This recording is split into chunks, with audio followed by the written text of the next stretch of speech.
What's up, Hyperfast Nation? On this episode of the show, I am going to give you some tips and strategies for ending phone fear forever and putting more money in your pocket. You don't want to miss this episode.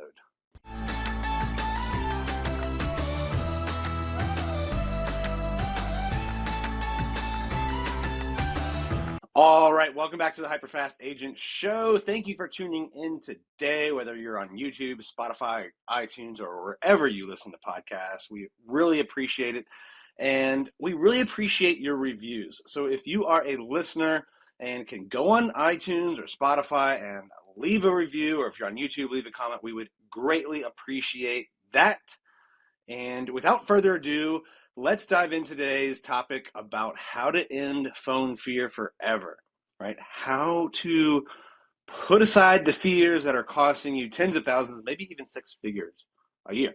I did an episode recently on the 3 different types of phone calls that real estate agents need to make each and every week, right? So it's the who you need to make, what you need to say, and go back and listen to that if you haven't. If you have listened to that, realize this. Like, you can know who to call, when to call, what to say, but if you don't actually do it, you're not going to get the results that you want. So before we dive into how to deal with phone fear, let's talk a little bit about where phone fear comes from, where this fear of rejection comes from. And a lot of what I teach on this subject, have to give credit to have to give credit to Jeb Blunt. This guy's written so many great books on prospecting, closing deals, overcoming objections. One of the best sales trainers. Everyone should definitely go out and get Fanatical Prospecting by Jeb Blunt. And a lot of what I know on this topic and have implemented in my own business comes from being a good student of his books. So where does phone fear come from, or fear in general, right? This fear of objections. Well, objections get mistaken for rejections, and humans get fearful. When that happens, our evolutionary responses of fight or flight kick in. And let's talk a little bit about how this developed. So, go back to hundreds of years or thousands of years in humans' history. We didn't have all the conveniences of today. We had to live in huts or caves or, really primitive type of shelters in, extended families, clans, tribes, if you will. And that tribe, right, or that clan or extended family, whatever you were part of in these more primitive times, that really increased your chances of survival, right? Because you had shelter, you had protection in numbers, you had more people to hunt, more people to look out for predators. So if you did something that caused you to get rejected from that group and you were now out on your own, your chances of dying went up a lot, right?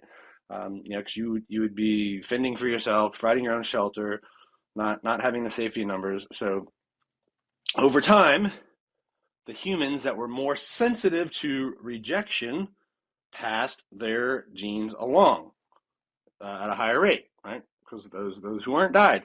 So fast forward to modern day history, or from modern day history to where we are now.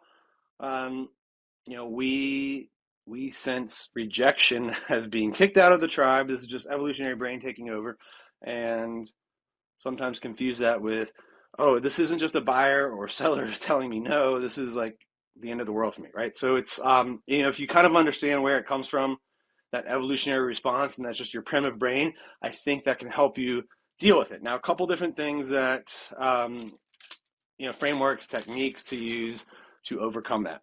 Okay. Now that we know where it comes from.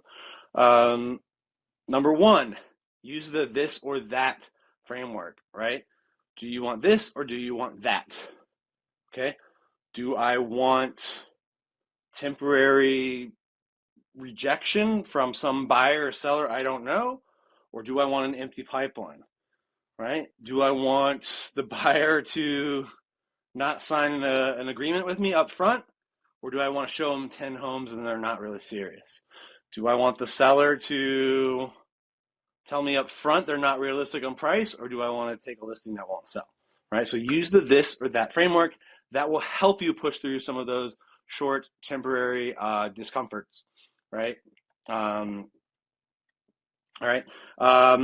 So now we know this or that framework, right? That's a great framework to use. Write it out, right? Spend some time brainstorming. Like, what don't you like about talking to buyers? What don't you like talking to sellers? Or on the appointments, right? You can even take it further. Like, what makes you uncomfortable? And, is the alternative worse than that? And in most cases, it probably is, because it means empty pipeline, less sales, wasted time. Okay, the second thing I think on phone fear is, can you get to yes or no quickly, right? Um, you know, get good at practicing a script, and it's going to depend on who you're calling, right? Is it FISBOs? Is it expireds? Is it circle prospecting? But get good at practicing a script that is short, direct, and to the point, tells them up front why you're calling, and ask them a question that will get to yes or no quickly, right? Your live conversations really shouldn't be more than 1 to 2, maybe 3 minutes max, right? You should be getting to yes or no quickly. Sometimes maybe you'll find a maybe and you'll have some objections to try to overcome, and you can bend those maybes into yeses. But for the most part, you have to look at yourself as being a sorter, right? Not a convincer. Sorters can go quicker, right? So if you can just sort the yeses from the nos, great. Maybe throw in a little bit of converting maybes to yeses, even better. But really focus on getting to yes or no quickly. All right, learn how to ask better questions. I think too many people base their questions in such a way to avoid getting the no, and sometimes hearing the no a certain number of times is just necessary before you get to the yes. So ask better questions, and this isn't just for prospecting, but this is this would be true for once you book the appointment and have the meeting, right? Ask questions. Like when you're prospecting, ask questions like, when's a good time for me to follow up with you? If you haven't booked the appointment, right? But you're just going to send a material. When's a good time for me to follow up with you on Monday? Or is Tuesday better, right? Always give 2 alternatives. Or if you're calling an expired, like, I'm going to be in your neighborhood tomorrow. Would it be better to meet you in the morning or early afternoon, right? Ask questions that are designed to get to the yes or the no quickly. If you're on a presentation, at the end of it, right? What did you like best about the presentation? Not what did you think, right? What did you think is a good way to not get an answer?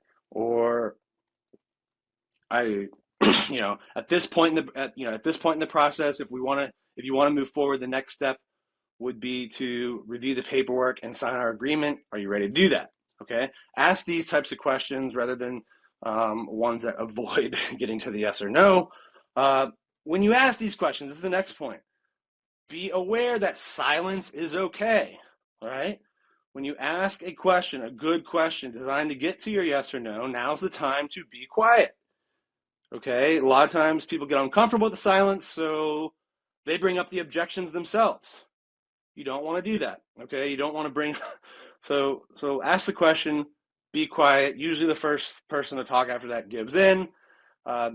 Another good technique, create space, right? When the objection comes up, create space.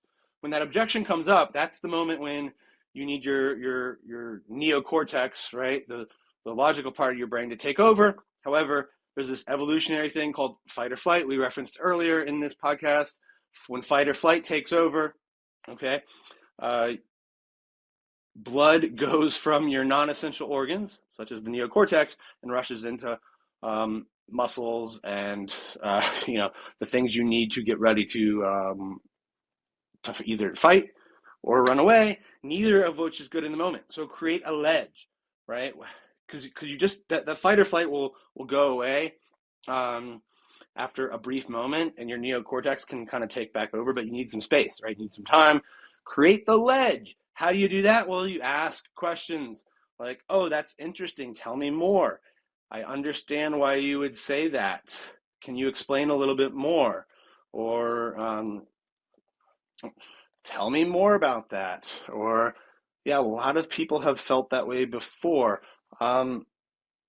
Can you elaborate a little? I'm really interested, right? Things like that just give you more time and ask some more open-ended questions. And finally, we're going to end with this. Know your yes number. Keep your stats, right? So if you're making regular calls, you're doing regular prospecting, know how many people you have to talk to. Track your yes number. Is it 11 conversations or 12 or 10 or 15, right? I think for most people, it's probably going to be in that 10 to 15 range to get appointments. Maybe less though, right? Maybe 8 to 10 even. But track it and know it. That way you know that the no's you're getting are just simply part of the process of getting to the yeses. Then over time, see how it changes, right? If you maybe you're a 15 when you start off, but 6 months in, now you're at a 10 because you're getting better, right? You're getting more confidence. You're learning how to convert some of the maybes into yeses. So track your yes number. So these are just a couple tips, guys. But really, you have to just dive in and do it. The more you do it, the less phone fear will be an issue for you. And really start with that this or that framework. I think the this or that framework, it's really getting it black and white. Like, it basically comes out, do you want temporary discomfort or long-term discomfort? That's what it boils down to. So thank you for watching this episode of the Hyperfast Show or tuning in, listening on iTunes or Spotify. Please leave us a review. And by the way, if you are interested in learning more about what it's like to partner with Carrie Scholl and I at eXp Realty, where we are some of the top selling agents in the company, some of the top sponsoring agents in the company, I'd love to have that conversation with you and show you how we will help you sell more homes, keep more commission, run a more profitable business, and even build recurring income through the revenue share program. All you need to do to learn about how to do that and get a consult from me, a no pressure consult, is send me a text message on my cell phone, 703-638-4393. Again, if you want to learn about partnering with me and Carrie Scholl at eXp Realty, send me a text at 703-638-4393. Thanks for tuning in to this week's show. Can't wait to see you on the next episode. Remember to like, comment, share, all that good stuff. We'll see you next time.